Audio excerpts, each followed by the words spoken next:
Hi hello నమస్తే. భారతదేశంలో ముఖ్యంగా కూటమి ఎన్డీఏ, స్ట్రైట్గా చెప్పాలంటే ఎన్డీఏ అనేటువంటి ఒక పార్టీ, ఒక కూటమి, ఎలియన్స్ పార్ట్నర్స్ అన్ఫార్చునేట్లీ అని చెప్తారు. అన్ఫార్చునేట్లీ ఆంధ్రప్రదేశ్లో కూడా ఈ ఎన్డీఏ అనేటువంటి కూటమి ఒక కూటమిగా ఫామ్ అయ్యి అంటే anti constitutional methods to impress the voters.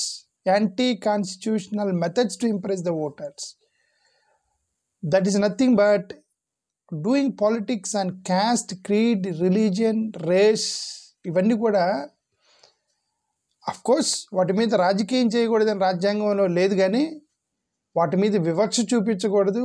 వాటి మీద based on cost, creed, religion they should not be an administration అనేటువంటి కాన్స్టిట్యూషనల్ ఉంది. బట్ వీళ్ళు ఏ స్థాయికి వెళ్తారంటే ఒక సామాజిక ఇష్యూ కోణంలో తీసుకొని ఒక రిలీజియన్ ఎక్కువగా చేతిలో పెట్టుకొని రిలీజియన్ అనేటువంటి కాన్సెప్ట్ తోటి విపరీతంగా ఆ మెథడాలజీలోకి వెళ్ళి ఓటులను లాబట్టడం. సింపుల్గా ఎవరికి నేను గతం మొత్తుకొని చెప్తున్నాను ఏంటంటే, ఏ రాజకీయ నాయకుడికి ఏ మతం మీద ప్రేమ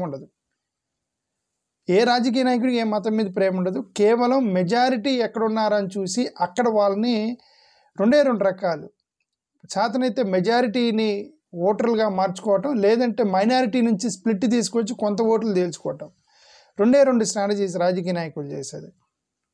దాంట్లో మెజారిటీ స్ట్రాటజీ ఏంటంటే హిందూ రిలీజన్ని మనోభావాలను రెచ్చగొట్టేసి హిందువుల్ని ఓట్లుగా మార్చుకోవటం అనేది ఈ యొక్క ఎన్డీఏ కూటమి చేస్తున్నటువంటి ఒక బిగ్గెస్ట్ స్ట్రాటజీ. అన్ఫార్చునేట్లీ నేను అదే చెప్తా, ఏ దేశంలో అయితే మతాలను బట్టి ఓట్లు పడుతున్నాయో ఆ దేశాలన్నీ కూడా, ఆ యొక్క పర్టికులర్ దేశాలన్నీ కూడా అవి అభివృద్ధిలోకి వెళ్ళలేకపోతున్నాయి అనే దానికి అందరికి తెలిసిన విషయమే.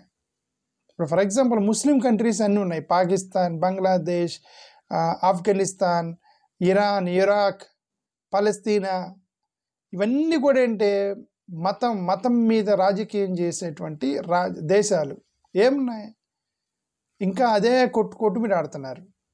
ఇప్పుడు అన్ఫార్చునేట్లీ ఎన్డీఏ కూటమిలో ఉన్నటువంటి పార్టీలకి, ముఖ్యంగా పవన్ కళ్యాణ్ గారు లాంటి వాళ్ళు బంగ్లాదేశ్తో పోల్చి అదేదో పెద్ద డెవలప్డ్ కంట్రీ, ఎకానమీలో నెంబర్ 1లో జెట్ ర్యాకెట్లో దూసుకుపోతున్న దేశంగా బంగ్లాదేశ్తో పోల్చి, అక్కడ దేశవ్యాప్తంగా పాకిస్తాన్తో పోల్చి, ఇదిగో పాకిస్తానోడు అని చెప్పేసి అదేదో పెద్ద పాకిస్తాన్ ఏదో ప్రపంచాన్ని శాసిస్తున్న దేశంగా దాంతో పోల్చి, ఇంత అతిపెద్ద డెమోక్రటిక్ కంట్రీని చిన్న కంట్రీతో పోల్చి విద్వేషాలతోటి మతాలతోటి రాజకీయ లబ్ధి పొందటం అనేది కరెక్ట్ కానటువంటి ఒక పద్ధతిని ఎంచుకొని అన్ఫార్చునేట్లీ జరుగుతుంది.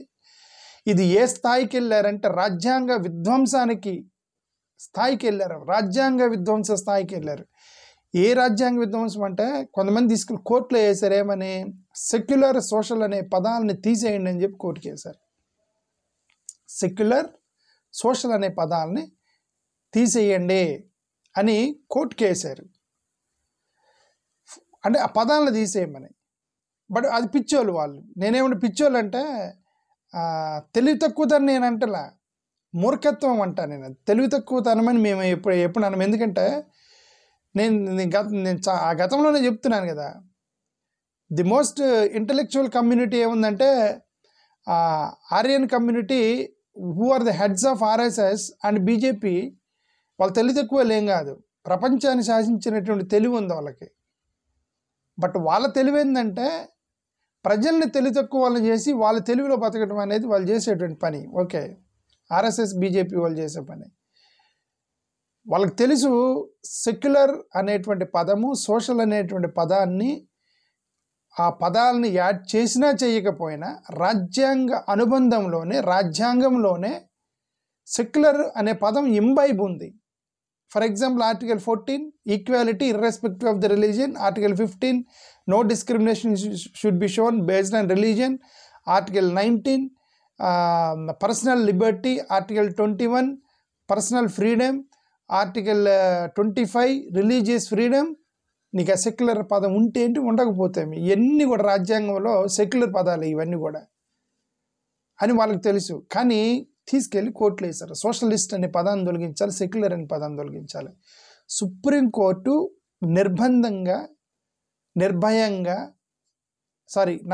నిర్భయంగా without any even accepting for the దాన్ని ఏమంటారు, స్వీకరించడం, కోర్టులోకి స్వీకరించకుండా ఆ పిటిషన్ మొత్తం కొట్టిపడేసింది నిన్న.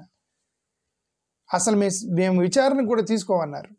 ఈ యొక్క సెక్యులర్ అనే పదాన్ని తొలగించండి, సోషలిస్ట్ అనే పదాన్ని తొలగించండి అని ఇలాంటి పిటిషన్లు మీరు మళ్ళీ సుప్రీంకోర్టులో వేస్తే మేము స్వీకరించమని చెప్పేసి సుప్రీంకోర్టు నిర్బంధంగా తీసేసింది. ఇప్పుడైనా సరే కూటమి ప్రభుత్వానికి తెలివితో పనిచేయాలి. ఇప్పుడైనా సరే మతరహితంగా పార్టీలు పనిచేయాలి. సరే దేశంలో ఎక్కడైనా జరిగినండి, మన ఎక్కడ నార్త్ ఇండియాలో జరిగితే వీఆర్ నాట్ వరింగ్ అబౌట్.